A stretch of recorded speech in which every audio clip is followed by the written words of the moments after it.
The thick jungle of Vietnam was alive with sound cicadas buzzing, distant rustling in the undergrowth, and the occasional burst of gunfire echoing in the night. For the men of Alpha Company, radio silence was a matter of survival.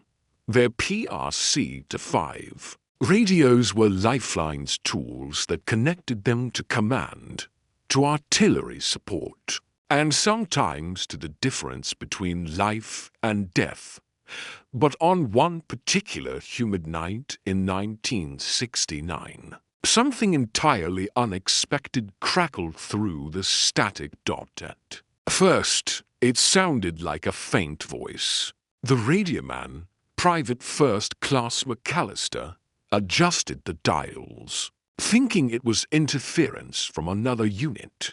But the voice grew clearer. It wasn't the clipped military codes they were trained to recognize. It was soft, whispering, almost like someone speaking directly into his ear. "Can you hear me?" McAllister froze. His squad leader, Sergeant Daniels, leaned over. "Who the hell is that?" Daniels whispered. The voice continued, faint but urgent, breaking through the static. But here's the chilling part. The transmission wasn't on any known frequency. They checked. They cycled through the channels. The voice seemed to follow, bleeding through no matter where they tuned dot. And then, just as suddenly as it appeared, it was gone.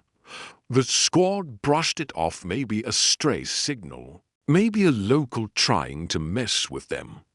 But the radio man couldn't shake the feeling that the voice didn't just sound close. It felt close, like it had come from inside the jungle round them. That night, the patrol moved forward cautiously, but the air carried a strange heaviness. The men whispered to each other. Was it the Viet Cong running psychological tricks? Was it just faulty equipment, or had they tapped into something else? No one wanted to admit it. But deep down, each man felt the same creeping dread. Out here, far from home, surrounded by the endless dark, the line between reality and the unknown blurred more easily than they ever expected. What they didn't know was that this was only the beginning. Because the voices weren't finished, they were just getting started. Asterisk 2 nights later, under the cover of a moonless sky, Alpha Company pushed deeper into the jungle. The trees loomed like black walls, their tangled roots clutching at every boot step. The men were exhausted, but their radioman, McAllister, looked worse than anyone. He hadn't slept properly since the first strange signal at around 02:00 hours. While the squad was setting up a temporary perimeter, the radio came alive again. Not the usual call signs, not the standard chatter, but the same faint whisper. This time, more distinct. "You shouldn't be here." McAllister stiffened. "Sarge, it's back." Daniels rushed over. He pressed the headset against his ear. Static hissed. Then words, clearer now. "Leave this place." The hairs on the back of Daniel's neck rose. He yanked the headset off and stared at the radio like it had come alive. The other men gathered around, silent, waiting. Then another phrase came through, but this one made their blood run cold. Daniels, McAllister, the voice spoke their names. The patrol froze.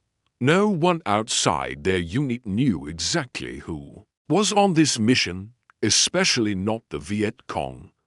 And even if the enemy had intercepted them, how could they have known their first names? McAllister's hands trembled. He switched frequencies, then again, but no matter where he tuned, the voice bled through. It wasn't following military channels, it was inside the air itself. Daniels tried to steady his men. Probably some kind of prank. Maybe they hacked into the radio waves. But even he didn't sound convinced. Then, just before the voice faded, it said something that silenced them all. You can't save them for the rest of the night. No one slept. The jungle felt alive, pressing in closer, as though the trees themselves were listening. The usual sounds of crickets and frogs were gone. It was unnervingly quiet to quiet. One soldier whispered, "What if it's not the enemy? What if it's something else?" Nobody answered, but everyone was thinking the same thing. The war was already hell enough. What if they were fighting an enemy that wasn't even human and deep inside? Each of them feared the same chilling truth. These voices weren't warning them. They were waiting for them. By the fourth night, Alpha Company was stretched thin. Hunger gnawed at their stomachs. Mosquitoes swarmed their sweat-drenched skin. And every step through the dense jungle felt like wading through a living nightmare. But nothing compared to the unease of the radio. The men dreaded the moment McAllister powered it on, because now they expected the whispers. And this time, the voices came back with orders. At first, it sounded like their commanding officer, clipped, authoritative, issuing standard instructions. Change course, head east, immediate. Daniels frowned. He hadn't received any such orders from battalion before setting out. But when McAllister replayed it for him, the voice was convincing, almost identical to the captain's. Against his better judgment, Daniels considered following. After all, if command had new intel, ignoring it could be dangerous. The Viet Cong often moved quickly, and patrols had to adjust on the fly. But as they began shifting eastward, something strange happened. The voice repeated, word for word, same tone, same pauses, like a recording on loop. Then it shifted mid-sentence, warping into a distorted echo. Head east, east, east. You can't escape. McAllister ripped off his headset, his face pale. Sarge, that ain't the captain. The squad stopped cold. The jungle around them was eerily still, as though the trees themselves were holding their breath. Daniels ordered the men to halt. He decided to stick to the original route, ignoring the false orders. But one soldier, Private Torres, muttered nervously, "What if they were real orders? What if we just ignored command?" The doubt spread like wildfire. Half the squad wanted to trust Daniels. The other half feared disobeying. In the middle of a war zone, hesitation was deadly, and now their nerves were fracturing from within. That night, as they set camp, the whispers grew bolder. Multiple voices this time, overlapping through the static. Some sounded like fellow soldiers. Others, not human at all. Torres swore he heard his mother's voice telling him to come home. Another man claimed he heard the screams of someone he'd watched die weeks earlier. And when Daniels finally forced himself to listen again, the radio whispered something only he could hear. "You won't make it out." The weight of those words clung to him long after the radio fell silent. Daniels realized something terrifying. This wasn't interference.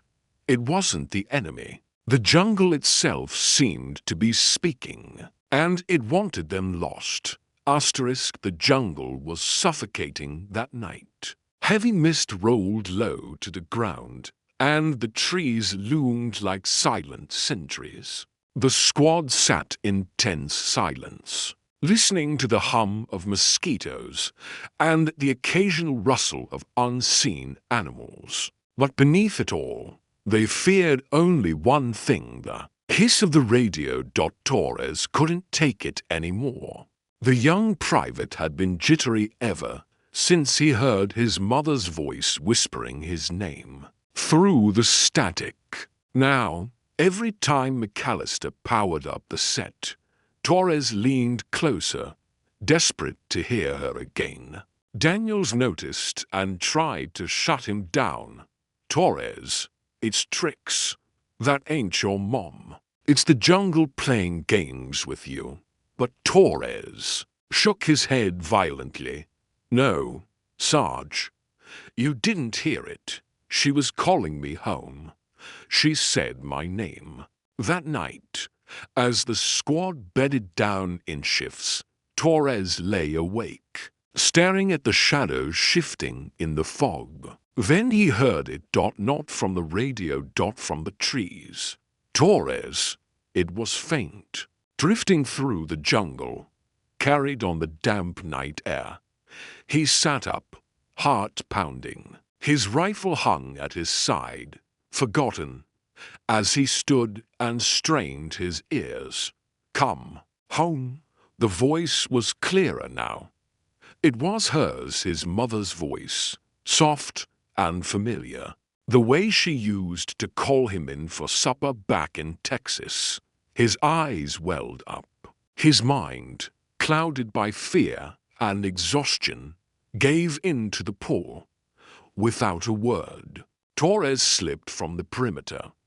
Daniels awoke minutes later to the sound of twigs snapping. He scanned the camp, one man missing. Panic surged through him.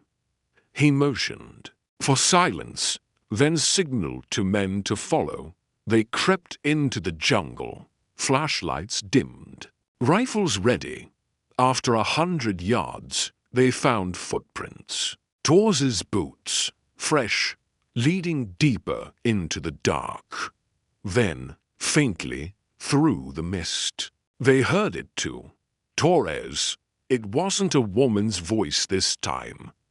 It was warped, guttural, echoing like it came from beneath the earth. Daniels felt the chill run down his spine. "It's bait," he whispered. The footprints ended abruptly in a patch of mud. No Torres, no signs of struggle, just silence. Then, from all round them, the jungle came alive with whispers, dozens of voices overlapping in the darkness, circling them. Some laughed, some wept, and one, loudest of all, hissed through the trees. "He's ours now." Daniels and his men bolted back to camp, shaken to their core. Torres was gone. No trace, no scream, just gone. When they returned, McAllister stared at the radio in horror. The static was alive again, and over it, clear as day, came Torres's voice, broken, distant, pleading, "Help me."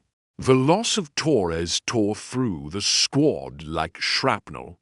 Nobody said it out loud, but every man knew if it could happen to him, it could happen to anyone. Daniels doubled the watch that night. No one was to leave the perimeter, no matter what. They heard. The men nodded, but their eyes betrayed them. They were already unraveling. At 0300 hours, the radio sparked again. McAllister cursed under his breath, but couldn't stop himself. His hand reached for the dial. Daniels barked, "Leave it." But then a familiar voice spilled through the static. Not Torres, not command. This time, it was Private Jenkins's wife, Eddie. "Why didn't you answer my letters?" Jenkins froze. His face went white. That's her. That's my Linda. His hands shook as he reached for the headset.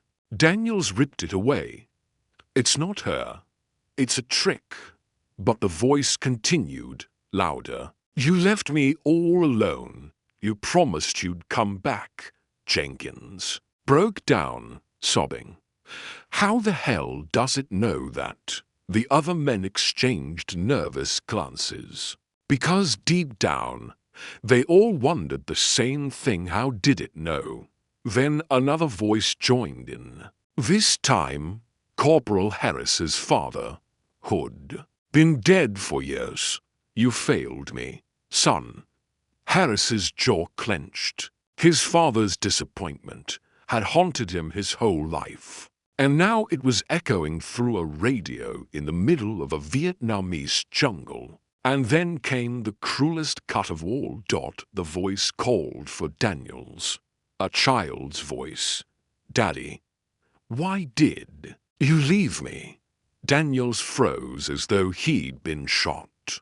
His wife had written weeks ago that their daughter kept asking where he was. Hearing it now out here was like a knife through the chest.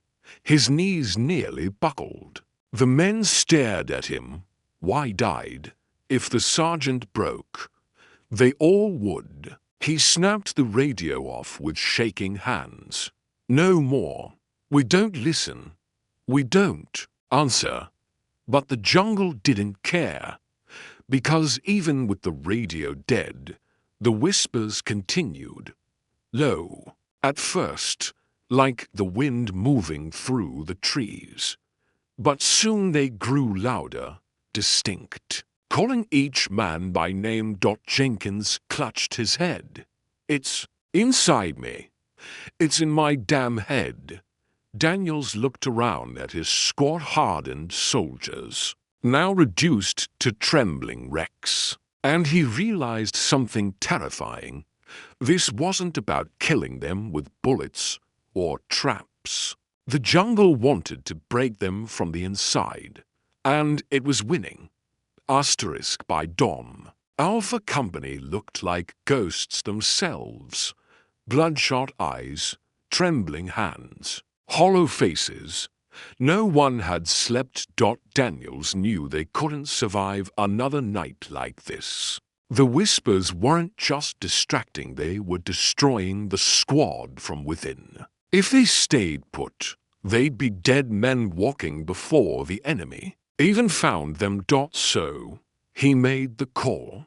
"We find it. Whatever's broadcasting, tricking us, it's out there. We end it." The men exchanged uneasy glances, but no one argued. Doing something was better than waiting to be picked apart. McAllister scanned his equipment. "Sarge, the signals. They ain't coming from battalion. They're too close, too strong." He tapped the receiver. "Whatever's out there, it's in this jungle with us." They packed light and moved out. The mist was thicker than usual, curling around their boots, swallowing their footsteps. Every few minutes, the radio crackled in McAllister's pack, begging to be switched on. But Daniels barked the same order every time. "Ignore it." After hours of trudging through vines and mud, Harris froze. "Listen." At first, it was faint, a low hum, almost mechanical, drifting on the breeze. Then, underneath it, whispers, clearer now. Dozens of voices weaving together like a chorus of the damned. And it was coming from ahead. They advanced cautiously, rifles raised. The deeper they went, the louder the voices became until the jungle itself seemed to vibrate with them. Finally, they stumbled into a small clearing. At its center stood the wreckage of a U.S. communications jeep, half swallowed by the earth, and vines, as though it had been there for years. Its metal was rusted, its tires flat, but the radio unit inside still flickered faintly, impossibly alive. McAllister's eyes widened. "That's impossible." The voices surged from the jeep's shattered frame, loud enough that everyone heard them now without static. They called names, they begged for help, they mocked, they wept. Jenkins staggered forward. "Linda, she's in there. I hear her." He dropped his rifle and rushed toward the wreck. Daniels grabbed him, but Jenkins fought back with wild strength. "Let me go, Sarge. She's waiting for me." Before Daniels could wrestle him down, the jeep's radio flared bright red, like an ember reigniting. The air grew icy cold, their breath misting in front of their faces, and for a split second, every man saw them, pale figures crowding the clearing, half-formed soldiers with hollow eyes, their mouths moving in perfect unison. They weren't just voices. They were here, and they wanted more. The clearing had turned into a nightmare. The ghostly figures swayed around the wreckage, their hollow eyes fixed on the living men. Each soldier saw something different in their faces: loved ones, fallen, comrades, enemies long dead. But all the figures whispered the same thing: "Stay with us, forever." Jenkins tore free from Daniels's grip and dropped to his knees in front of the jeep. "Linda, I'm here." His hands reached toward the glowing radio like a man reaching for salvation. Daniels lunged, tackling him before he could touch it. "That's not her," he bellowed, slamming Jenkins to the dirt.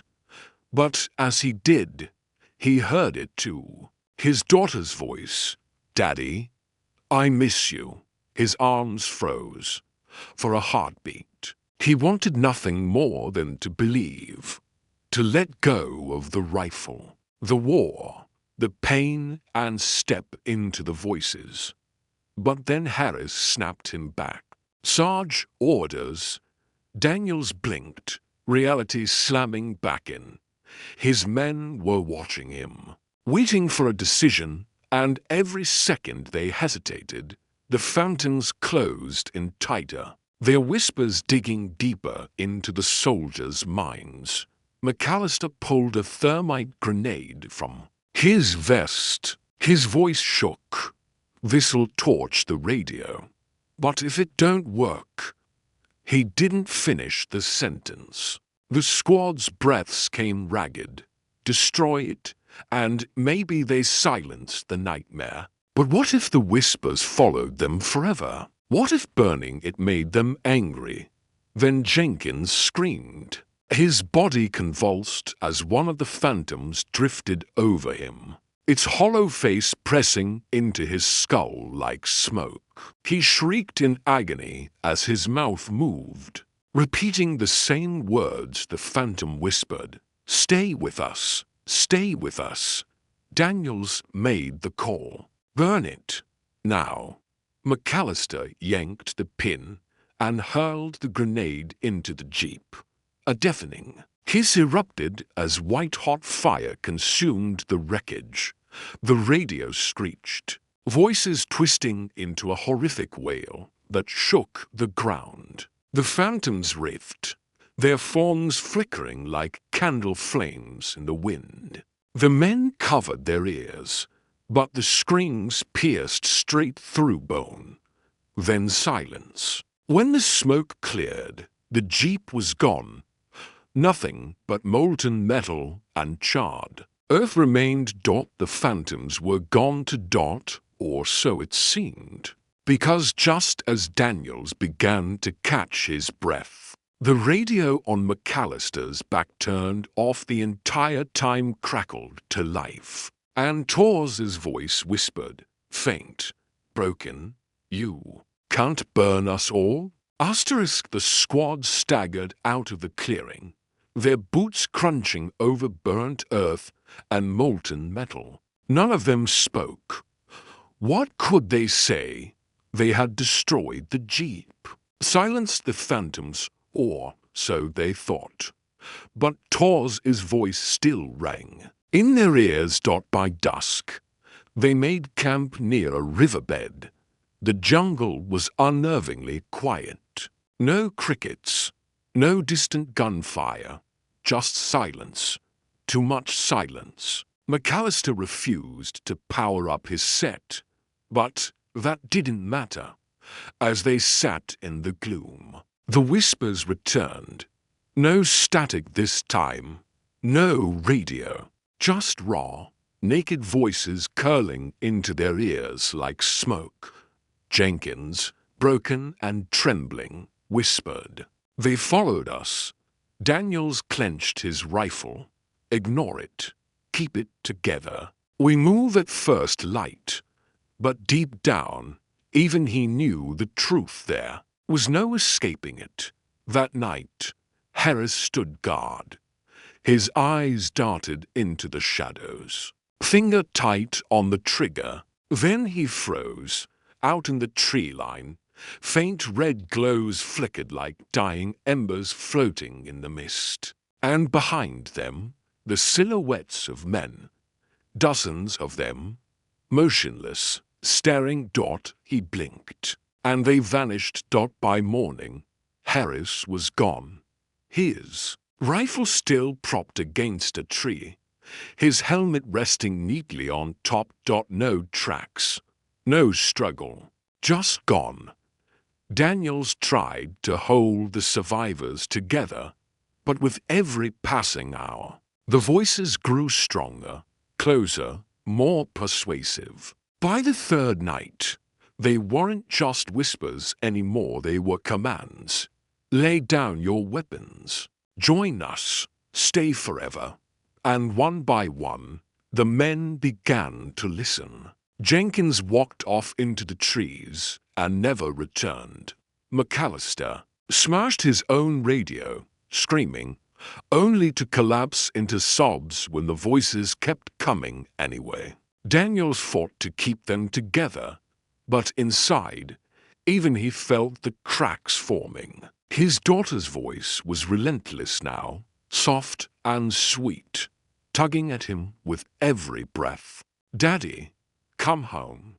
Some reports claim Alpha Company was later found positions still held, weapons untouched, but no sign of the men themselves. Others say the jungle simply swallowed them, another casualty of a war already drowning in blood and madness. But those who served in the Highlands during '68 whisper a different story. That sometimes, in the dead of night, the radio crackles to life.